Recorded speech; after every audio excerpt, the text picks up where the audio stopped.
Hi, I'm Sandra Wilson. I'm a clinical hypnotherapist who works with people with misophonia and extreme sound sensitivity.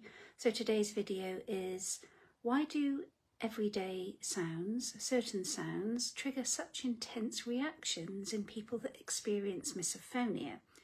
So this video, I'm going to explain why that happens, and in a way that's compassionate, grounded, and certainly without judgment. So if everyday common sounds trigger these feelings within you, and it might be the sound of somebody breathing or eating, chewing, eating that apple, eating crisps, those sorts of things, it can produce the worst, most intense emotional and even physical feeling within you. And it can feel very confusing and very frightening. And it can really sort of snowball in the nervous system, and over time your brain might have linked one of these sounds, sometimes subconsciously, with stress, irritation, a feeling of being trapped or lacking control, or just feeling emotional overwhelm. And it happens really without your control. It's automatic, without conscious awareness. So when it happens, when you hear that sound, your nervous system just responds as if that old situation is happening again. It just reminds you of a time when maybe you didn't feel safe, but in this moment you are safe. So sound has a direct pathway to your emotional center, to your emotional brain, which is the amygdala, and it's processed very quickly, faster than many other sensory inputs, and it travels through areas that are closely connected with emotion and memory, threat detection, and bodily survival responses.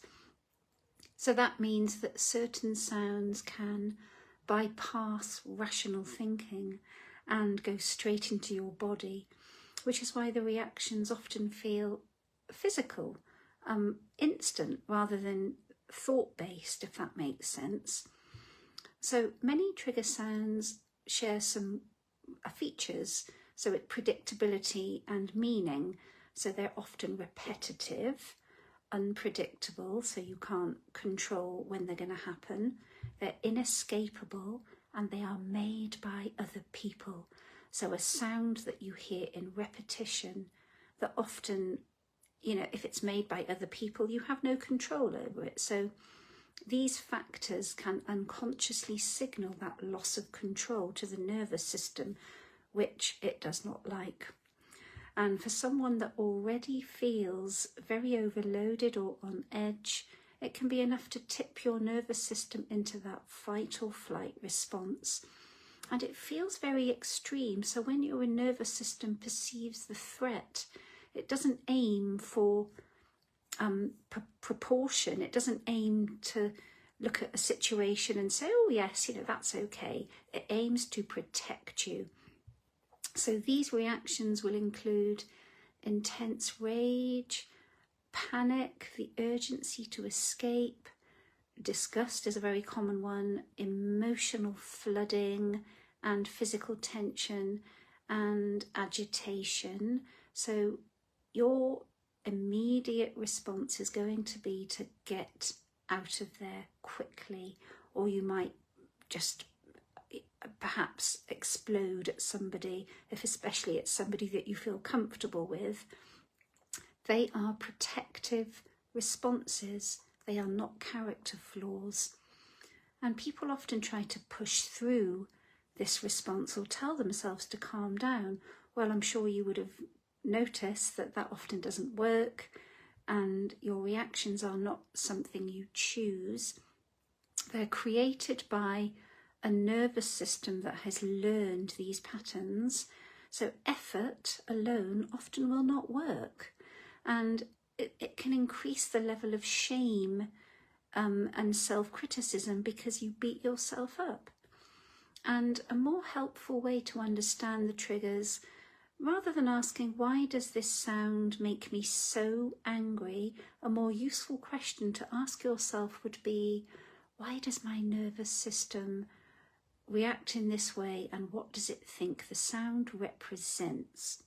So when you approach the trigger with curiosity rather than judgment, your nervous system may feel less threatened and over time less reactive. So if certain trigger sounds really feel very intense for you, it doesn't mean that you are broken. It means that your nervous system is super protective and it's just learned that you need to be protected. And if you'd like to explore misophonia from a nervous system informed perspective, do feel free to subscribe to my channel or explore other videos that I've made below that I have just kept in a playlist. So I do hope that it is helpful, and yeah, I will be back with more content another day. And don't forget, you are not alone. Bye for now.